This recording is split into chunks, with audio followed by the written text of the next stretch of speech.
اللہ اللہ اللہ اللہ اللہ اللہ اللہ اللہ الحمد للہ رب العالمین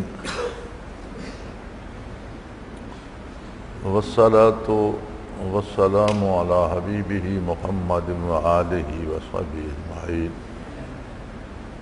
اعوذ باللہ من الشیطان الرجیم بسم اللہ الرحمن الرحیم قد افلح من تزکا وذکر اسم ربہ فصلی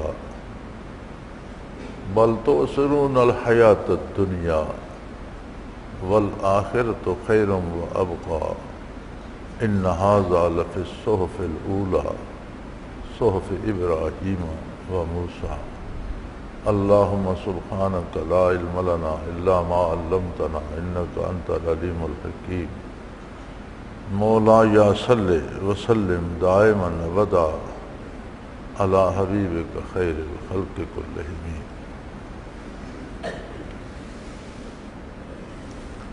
ارشاد باری تعالی ہے قد افلح من تزکا، یقیناً اس شخص نے بہتری پائی جس نے اپنا تزکیہ کر لیا، جو پاک ہو گیا۔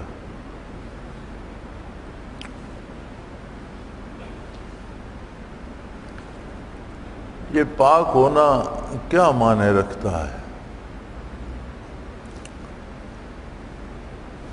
انسان کی تخلیق اللہ کریم نے اس کا بنیادی عنصر مٹی کو، خاک کو رکھا ہے۔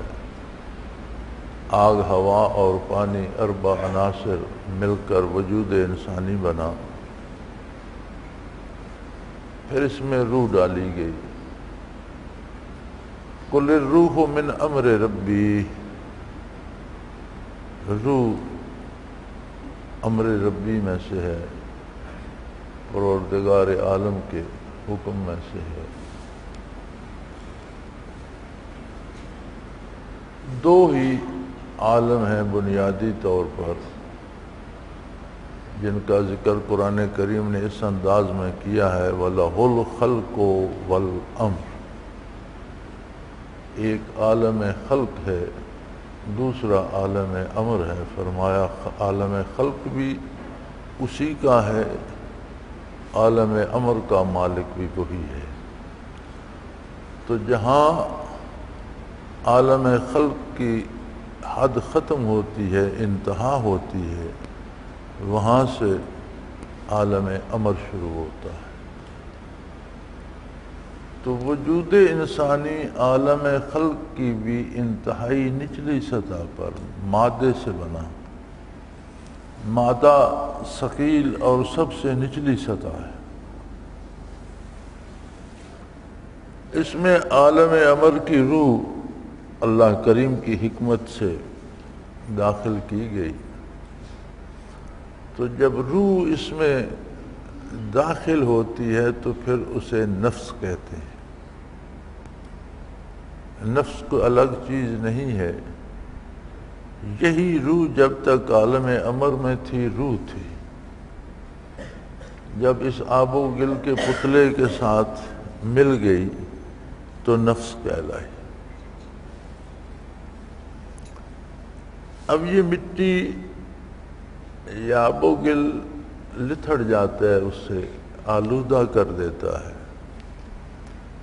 اگر یہ غالب آ گیا، اس کے اثرات غالب آ گئے، روح کے بنیادی اثرات عالم امر سے ہیں، اس کی توجہ اللہ کی بارگاہ کی طرف ہوتی ہے، وہ پاکیزگی کو چاہتی ہے، طہارت کو چاہتی ہے، نور کو چاہتی ہے، ظلمت سے بچنا چاہتی ہے۔ لیکن اگر اس پر اثرات بدن کے غالب آ گئے تو وہ نفس امارہ کہلائے۔ ان النفس لامارۃ بالسوء، یقیناً نفس برائی کا حکم کرتا ہے، برائی گناہ کی طرف، نافرمانی کی طرف بڑی تیزی سے جاتا ہے۔ تو وہی روح عالم امر سے تھی، پاکیزہ روح تھی، بدن میں آئی، نفس کہلائی اور بنیادی طور پر نفس امارہ بن گئی۔ جب مادے کے اثرات اس پر غالب آئے تو اس کی خواہشات مادی چیزوں کے حصول میں لگ گئیں، شہرت مل جائے، دولت مل جائے، حکومت مل جائے، وہ جائز ہو ناجائز ہو، حلال ہو حرام ہو، وہ اسے سمیٹنے میں لگ گئی تو نفس امارہ کہلائی۔ اسی نفس کو اگر اللہ کے نبی صلی اللہ علیہ وسلم سے نسبت ہو گئی، نور ایمان نصیب ہو گیا،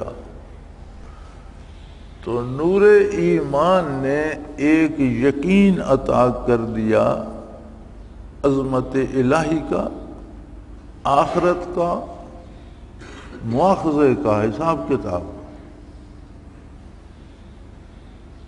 جب تک ایمان نصیب نہیں تھا تو اسے ان باتوں کی خبر نہیں تھی کہ کوئی میرا خالق بھی ہے، کسی نے مجھ سے حساب بھی لینا ہے، مجھ سے زندگی کا حساب بھی دینا ہے۔ اس کی خواہشات صرف مادی دنیا اور اس کی نعمتوں کے گرد گھوم رہی تھی۔ جب نور ایمان نصیب ہوا تو تعلق باللہ نصیب ہو گیا، تعلق بالرسالت نصیب ہو گیا، اس کے طفیل تعلق بالآخرت نصیب ہو گیا۔ اب وہ تھوڑا سا احساس کرنے لگی کہ غلط کام جو آخرت میں نقصان دے، غلط کیا ہے؟ غلط ہر وہ کام غلط ہے جو دائمی زندگی کے لیے نقصان دہ ہو۔ تو نفس لوامہ کہلائے، وہ نفس جو ملامت کرتا رہتا ہے کہ یہ مت کرو، یہ نہیں کرنا، یہ چیز خراب ہے، اگر اس سے غلطی ہو جائے تو پھر بھی توبہ کی طرف رجوع کرتا ہے، اللہ سے معافی چاہتا ہے کہ یہ نہیں ہونا چاہیے۔ اب اگر اس پر، اس نور ایمان کے ساتھ اسے تزکیہ بھی نصیب ہو جائے، پاکیزگی نصیب ہو جائے، وہ جو آلودگی، جو کیچڑ تھپ گیا تھا مادی، وہ اتر جائے اور وہ اس مادے پہ غالب آ جائے، یعنی مادی اثرات بدن کے جو ہیں وہ مغلوب ہو جائیں اور جو اثرات نورانی اور عالم امر کے روح ہیں وہ غالب آ جائیں، تو وہ نفس مطمئنہ بن گئی، جس کے بارے ارشاد باری ہے، یا ایھا النفس المطمئنہ ترجعی الی ربک راضیۃ مرضیہ، کہ وقت وفات نفس مطمئنہ سے کہا جاتا ہے کہ اے نفس مطمئنہ خوش خوش اللہ کی بارگاہ کی طرف لوٹ جا، وہ تجھ سے راضی ہے، تو اس سے راضی ہو کر خوشی خوشی لوٹ جا اللہ کی بارگاہ۔ تو یہ تین حالتیں روح کی ہوتی ہیں، بدن میں داخلے سے نفس امارہ کہلاتی ہے، ایمان نصیب ہو جائے تو نیکی بدی کا احساس، حساب کتاب کا ادراک، ایک حد تک وہ نفس لوامہ بن جاتی ہے، ہر کوتاہی پر ملامت کرنے والا نفس کہ ایسا نہیں کرنا چاہیے۔ اور اگر تزکیہ نصیب ہو جائے تو نفس مطمئنہ۔ اللہ کریم فرماتے ہیں قد افلح من تزکا، یقیناً وہ شخص جیت گیا، کامیاب ہو گیا، فلاح کو پا گیا۔ فلاح قرآن کریم کے انداز تکلم میں فلاح کا مفہوم بہت وسیع ہے۔ اذان میں بھی آپ کہتے ہیں حیا علی الفلاح، فلاح کامیابی یا بہتری کو کہتے ہیں، لیکن اصطلاح شریعت میں اس کا مفہوم ہے کہ دنیا سے لے کر آخرت تک کے ہر مقام پر کامیابی نصیب ہونا فلاح کہلاتا ہے۔ تو قد افلح، وہ جیت گیا، کامیاب ہو گیا، من تزکا، جس نے تزکیہ کر لیا۔ اب سوال یہ پیدا ہوتا ہے کہ تزکیہ کیسے ہو؟ اللہ کریم جس کا تزکیہ ہو گیا وہ جیت تو گیا، لیکن اس کا تزکیہ کیسے ہو؟ وَذَكَرَ اسْمَ رَبِّهِ فَصَلَّىٰ، تزکیے کے دو کام ہیں کرنے کے جس سے تزکیہ نصیب ہوتا ہے۔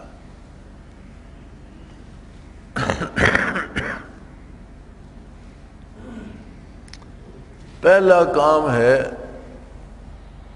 اسم ذات کا ذکر، وَذَكَرَ اسْمَ رَبِّهِ،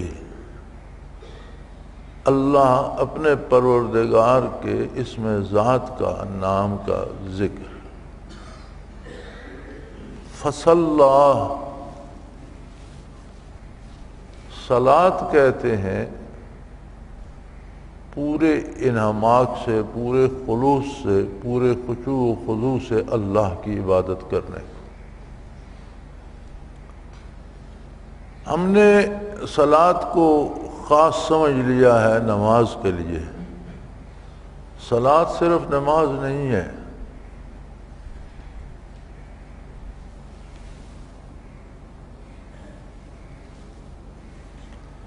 صحابہ کرام کا، حضور صلی اللہ علیہ وسلم کے صحابہ کرام کا ذکر فرماتے ہوئے قرآن کریم فرماتا ہے تراہم رکعا سجدا، اے مخاطب تو انہیں جب بھی دیکھتا ہے وہ رکوع و سجود میں ہے۔ تو صلاح سے بات آگے چلی گئی۔ صلاح کا معنی اگر عبادت تھا تو وہاں تو تخصیص کر دی گئی کہ ہر لمحہ جب بھی تیری نگاہ پڑے وہ رکوع و سجود میں ہے۔ صحابہ کرام کیا صرف نوافل پڑھتے رہے، فرائض ادا کرتے رہے؟ انہوں نے تو زندگی کا ہر کام کیا، شادیاں بھی کیں، بچے بھی پالے، گھر بھی بنائے، جہاد بھی کیا، سفر بھی کیے، حکومتیں بھی کیں، کاروبار اور تجارت بھی کی، ہر کام دنیا کا انہوں نے کیا۔ لیکن اللہ کے لیے فرماتا ہے مخاطب تو انہیں جب بھی دیکھتا ہے وہ رکوع و سجود میں۔ اس کا مطلب یہ ہے کہ زندگی کا ہر کام انہوں نے اس خلوص سے اتباع نبوی کے مطابق کیا کہ ان کی زندگی کا ہر کام رکوع و سجود کہلایا۔ جس خلوص سے رکوع و سجود کیا جاتا ہے، دنیا کے کام کو اللہ کے حبیب صلی اللہ علیہ وسلم کی اطاعت میں اس خلوص سے کرنا کہ دنیا کا کام بھی ہو جائے لیکن اللہ کے حبیب کے حکم کے مطابق ہو، اور اگر حضور کے حکم کے مطابق نہیں ہوتا تو وہ کام ہمارے کرنے کا نہیں۔ یہاں بھی دیکھیں وَذَكَرَ اسْمَ رَبِّهِ فَصَلَّىٰ، اس میں ذات کا ذکر کرتے ہیں اور زندگی کو صلاۃ بنا دیتے ہیں۔ پوری زندگی، سارے اعمال احکام شریعت میں ڈھل جاتے ہیں۔ دوستی، دشمنی، خرید و فروخت، گھر بار، تعلقات، والدین سے، اولاد سے، بہن بھائیوں سے، لین دین، سیاست، امارت، حکومت، ملازمت، تجارت، کھیتی باڑی، جہاں بھی جاتے ہیں ہر کام کا طریقہ بارگاہ رسالت سے لیتے ہیں، اللہ کے احکام کی اطاعت کرتے ہیں۔ یعنی تزکیے کے دو طریقے ہیں جو ایک دوسرے سے الگ نہیں کیے جا سکتے۔ ایک ہے، پہلا ہے ذکر الہی اور دوسرا ہے اتباع شریعت، اور یہ لازم و ملزوم بھی ہیں۔ ذکر کا حاصل اس دنیا میں توفیق اطاعت ہے۔ ہر چیز کا حاصل ہوتا ہے نا، کوئی بیماری ہے، دوا کھاتے ہیں اس سے بیماری ٹھیک ہوتی ہے، ٹھیک نہیں ہوتی تو اس دوا کا کیا فائدہ؟ تو اطاعت الہی میں خطا ہو جانا یہ بیماری ہے، ذکر اس کی دوا ہے۔ تو کسی کو ذکر الہی نصیب ہوتا ہے اور وہ پورے خلوص سے ذکر کرتا ہے تو اطاعت الہی کی توفیق ارزاں ہو جاتی ہے۔ اللہ کا ذکر کرتے ہیں، پروردگار عالم کا ذکر کرتے ہیں، رب العالمین کے نام کا، وذکر اسم ربہ، اسم مبارک کا، اللہ اللہ اللہ کا ذکر کرتے ہیں، اور اطاعت الہی کو، اتباع رسالت کو شعار بنا لیتے ہیں۔ تو ہمیں یہ فکر جو ہوتا ہے، ساتھیوں کو ایک فکر ہوتی ہے، کوئی مجھے بتائے میرے مراقبات کہاں تک ہیں، اور کوئی مجھے بتائے میرا مقام کیا ہے، کسی کے بتانے کی ضرورت نہیں۔ میں بارہا عرض کر چکا ہوں کہ صرف نبی، اللہ کے نبی کا کشف امت پر حجت ہوتا ہے۔ اللہ کے نبی کا خواب بھی وہی ہوتا ہے اور پوری امت کے لیے حجت ہوتا ہے، ساری امت مکلف ہوتی ہے اس پر عمل کرنے۔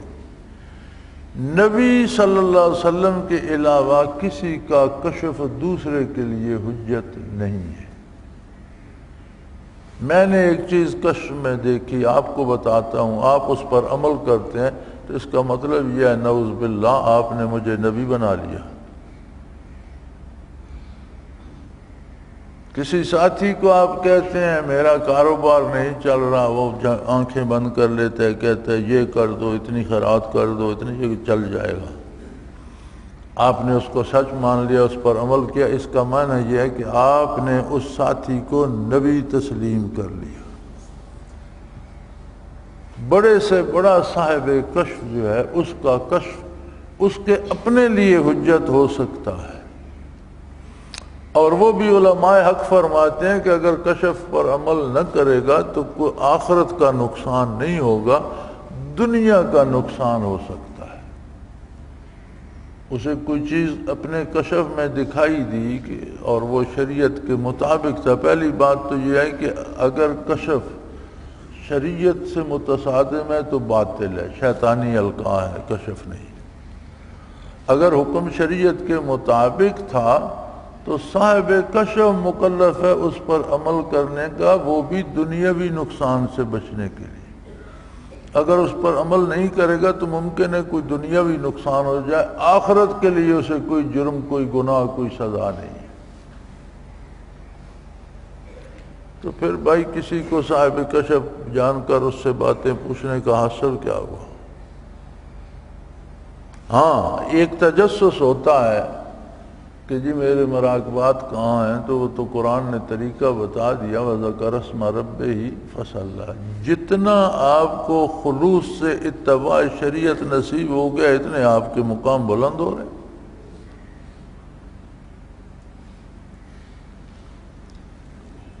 اب صرف مراقبہ احدیت ہی ہے تو اس کی حقیقت یہ ہے کہ اللہ کریم کو ایسا واحد، ایسا احد سمجھے جس کے بغیر کوئی اس کا فریاد رس، کوئی اس کا مددگار، کوئی اس کی دعا سننے والا، کوئی اس کو رزق دینے والا، کوئی اس کی مشکلیں دور کرنے والا نہیں ہے۔ تو کسی سے کیوں پوچھنا ہے؟ اپنے آپ سے پوچھے کہ اللہ پر اعتماد ہے یا غیر اللہ کے دروازے پہ بھٹکنا پڑتا ہے۔ مراقبہ معیت ہے، وَهُوَ مَعَكُمْ أَيْنَمَا كُنتُمْ، تم کہیں ہو، کسی حال میں ہو، وہ تمہارے ساتھ۔ اپنے اندر تلاش کرے کیا معیت باری کا احساس ہے، کہیں خود کو اس دنیا میں، اس طوفان میں اکیلا تو نہیں ہے۔ اکیلا ہے تو تنکے کی طرح تھپیڑے کھاتا رہے گا، اور اگر اس کے ساتھ اللہ ہے تو کوئی تو اس کے لیے کوئی طوفان ہے ہی نہیں، وہ جہاں بھی ہے سکون سے ہوگا۔ اسی طرح مراقبہ اقربیت ہے، وَنَحْنُ أَقْرَبُ إِلَيْهِ مِنْ حَبْلِ الْوَرِيدِ، سب سے قریب تر، حتیٰ کہ شاہ رگ سے بھی قریب تر ہم ہیں۔ کیا قرب الہی کی یہ کیفیت نصیب ہے؟ اگر یہ نصیب ہے تو سوچتے ہوئے بھی ڈرے گا کہ غلط بات سوچوں بھی نہیں، زبان سے نکالتے ہوئے بھی ڈر ہوگا کہ اللہ قریب تر ہے، اللہ پاس موجود ہے، اللہ میرے ساتھ ہے، میں غلط زبان استعمال نہ کروں، غلط کام نہ کروں۔ تو کسی کو مراقبات دیکھنے چیک کرنے کا شوق ہو تو اپنے حالات چیک کرے تو سمجھ آ جائے گی کہاں ہوں کہاں نہیں۔ سو فرمایا قد افلح من تزکا، جیت گئے وہ لوگ جنہوں نے تزکیہ کر لیا، وذکر اسم ربہ، اور اپنے پروردگار کے نام عالی کا ذکر کیا، فصلی، اور صلاۃ، یعنی زندگی کا ہر کام ان کا صلاۃ ہو گیا، صلاۃ ہی ادا کر، انہوں نے اور کچھ کیا ہی نہیں۔ کھانا پینا سونا جاگنا چلنا پھرنا دوستی دشمنی جب حضور کی سنت کے مطابق ہو گئی تو ساری صلاۃ ہو گئی، ساری عبادت ہو گئی۔ ارشاد ہے نبی کریم صلی اللہ علیہ وسلم کا، اس کا مفہوم ہے، آپ صلی اللہ علیہ وسلم نے فرمایا کہ مومن کی دنیا بھی دین ہے، یعنی جو دنیا کے کام کرتا ہے نا وہ بھی اللہ کی رضا اور نبی کی سنت کے مطابق کرتا ہے تو وہ بھی دین ہے، وہ بھی عبادت بن جاتا ہے۔ اور کافر کا دین بھی دنیا ہے، او کما قال رسول اللہ صلی اللہ علیہ وسلم، کہ کافر دین کے نام پر جو رسومات ادا کرتا ہے اس کا نتیجہ بھی اس کے خیال میں کوئی دنیا کا فائدہ حاصل کرنا ہوتا ہے، یعنی کافر کا دین بھی دنیا ہے اور مومن کی دنیا بھی دین ہے۔ وذکر اسم ربہ فصلی، لیکن فرمایا انسان بڑا تھوڑ دلا ہے، بل تؤثرون الحیات الدنیا، یہ دنیا کے فائدے کو اس پہ اہمیت دے دیتے، دنیاوی اور وقتی فائدہ چن لیتے ہیں اور دائمی اور ابدی فائدے کو چھوڑ دیتے ہیں۔ انسانی مزاج ایسا ہے کہ جو چیز اسے سامنے نظر آ رہی ہے اس پہ للچا جاتا ہے، لیکن انسان کی غلطی سے حقیقت نہیں بدلتی، والآخرۃ خیر وابقیٰ، حقیقت یہ ہے کہ بہتر آخرت ہے، اس لیے کہ آخرت ہمیشہ رہنے والی ہے۔ دنیا کی لذت وقتی ہے، دنیا کی دولت وقتی ہے، دنیا کا عہدہ وقتی ہے، چلا جائے گا، ختم ہو جائے گا، دولت ختم ہو سکتی ہے، زندگی ختم ہو جائے گی، دولت اور جائیداد وارثوں میں بٹ جائے گی، لیکن آخرت بہتر بھی ہے۔ دنیا کی دولت نعمت شہرت کے ساتھ مصیبت بھی ہوتی ہے، حکومت کے ساتھ خطرات بھی ہوتے ہیں، دولت کے ساتھ مصیبتیں بھی ہوتی ہیں، شہرت کے ساتھ پریشانیاں بھی ہوتی ہیں، لیکن آخرت، جسے آخرت نصیب ہے اس کے ساتھ راحت ہی راحت ہے، کوئی پریشانی نہیں۔ ایک بات، دوسری بات کہ دنیا ختم ہونے والی ہے، آخرت ہمیشہ خیر و ابقیٰ، آخرت بہتر بھی ہے اور ہمیشہ باقی رہنے والی ہے۔ ان ھذا لفی الصحف الاولی صحف ابراہیم و موسیٰ، فرمایا یہ حقیقت کہ جس نے تزکیہ کیا وہ فلاح پا گیا، اپنے پروردگار کے نام کا ذکر کیا اور اپنی زندگی کو اتباع رسالت میں ڈھالا اور دنیا کو آخرت پر ترجیح نہ دی، فرمایا یہ حقیقت ہم نے صرف قرآن میں بیان نہیں فرمائی، جتنی کتابیں جتنے صحیفے آسمانی اترے ہیں، ان ھذا لفی الصحف الاولی، تمام پہلے صحیفوں میں بھی یہ تھی، ان میں سے مشہور ہیں صحف ابراہیم و موسیٰ، صحف ابراہیم علیہ السلام اور موسیٰ علیہ السلام تو بہت مشہور ہیں، ان میں بھی دیکھ لو، ان میں بھی موجود ہے۔ آسمان سے جتنا کلام نازل ہوا، جس نبی پر بھی نازل ہوا، حتیٰ کہ امام الانبیاء ختم المرسلین صلی اللہ علیہ وسلم پر جو قرآن نازل ہوا، تو تمام آسمانی صحیفوں میں یہ بات ہم نے واضح کر دی، شروع سے آخر تک سے بتاتے چلے آ رہے۔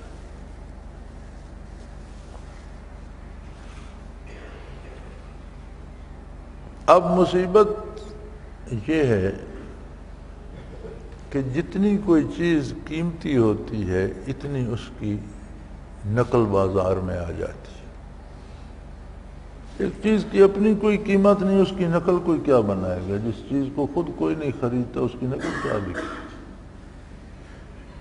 تو جتنی قیمتی چیز ہوتی ہے اس کی نقل بن جاتی ہے۔ سونے کا کھوٹ ڈال کر نقلی سونا بنا لیں گے، کوئی اچھی مشین ہے تو اس کی 2 نمبر نقلی بن جائے گی، کوئی اچھا قلم ہے تو اس کی نقل آ جائے گی۔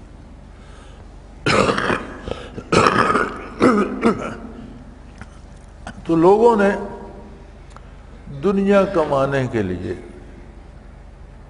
ذکر کی بھی نقل بنا لی، اور جگہ جگہ پیر خانوں کے نام پر جگہ بنا لی، کوئی نہ کوئی طریقہ ذکر کا، کسی کو تسبیح بتا دی، کسی کو کچھ بتا دیا، کرتے رہتے۔ اس میں دیکھنے کی بات یہ ہے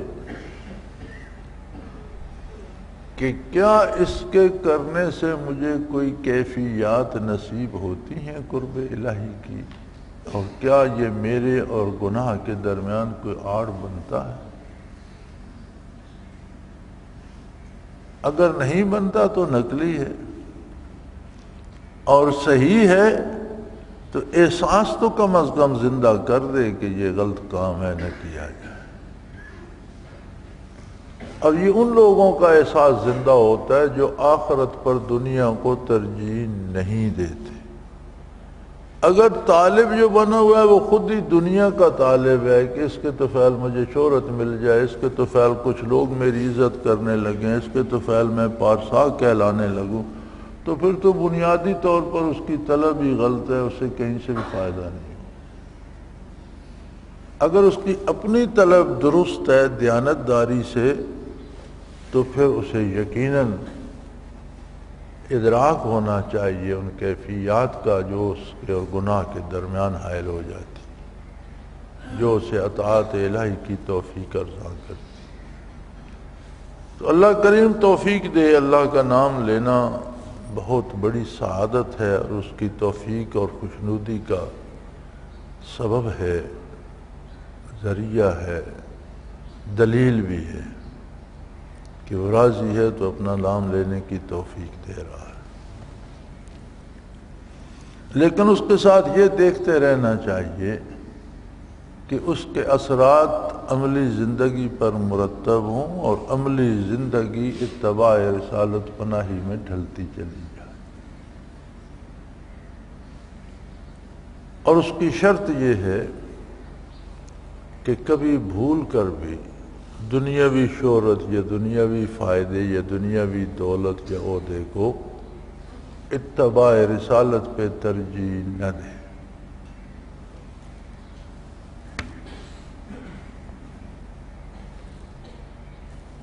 وہ ایک مولوی صاحب ہوتے تھے، انہیں مولوی قطبی کہا کرتے تھے، بڑے دراز قد اور وجیح شخص، پنجابی میں واعظ فرمایا کرتے تھے۔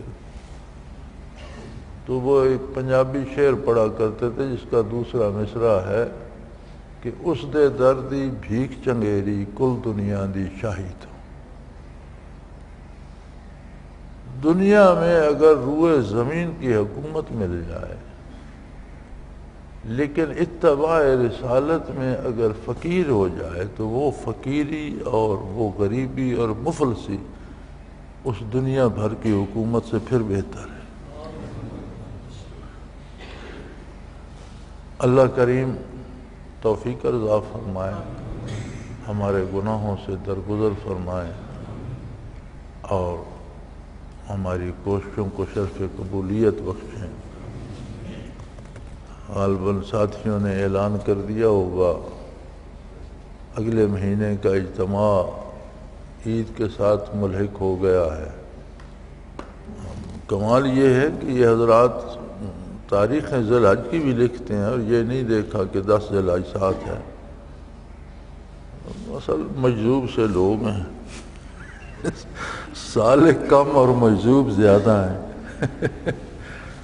تو وہ عید کے بالکل ساتھ آ گیا، تو آج بتایا گیا مجھے، تو میں نے کہا اگلا ہفتہ رکھ لیں۔ تو کون سی تاریخ بنے گی؟ 12 13۔ جی 12 ہفتہ ہے، یہ 12 ہفتہ 12-13 ہو جائے.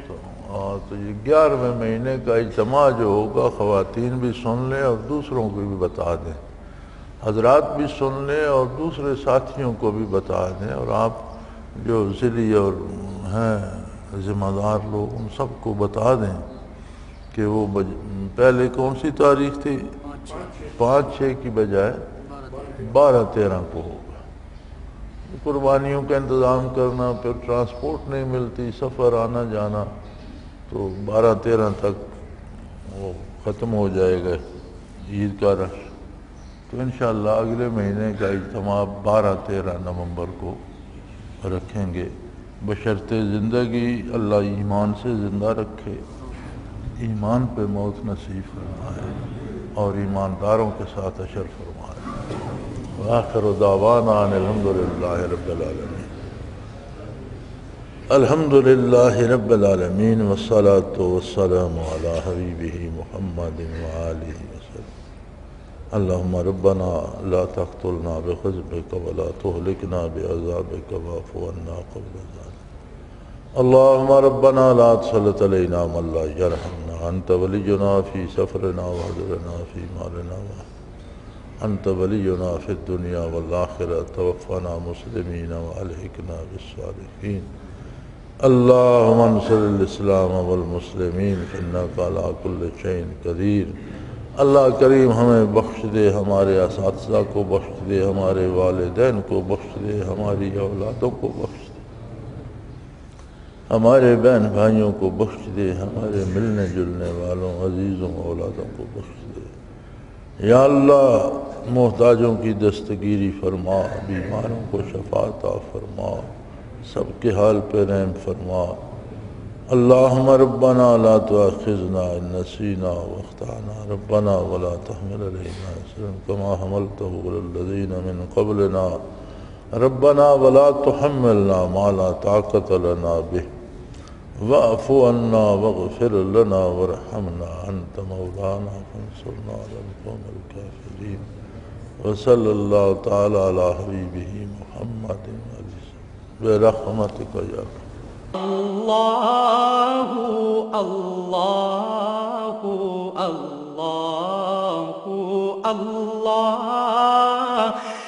اللہ اللہ اللہ اللہ. حضرت امیر محمد اکرم آوان مد ذلہ العالی دارالعرفان منارہ ضلع چکوال میں سالہ سال سے قرآن و حدیث کے اوپر خطابات کر رہے ہیں اور سلسلہ نقشبندیہ اویسیہ کے مطابق لوگوں کو ذکر الہی کی تربیت دے رہے ہیں. وہ قرآن پاک کی تفسیر ترتیب وار بیان کر رہے ہیں. تفسیر قرآن کو وہ موجودہ ملکی اور بین الاقوامی حالات کے مطابق بیان کرتے ہیں.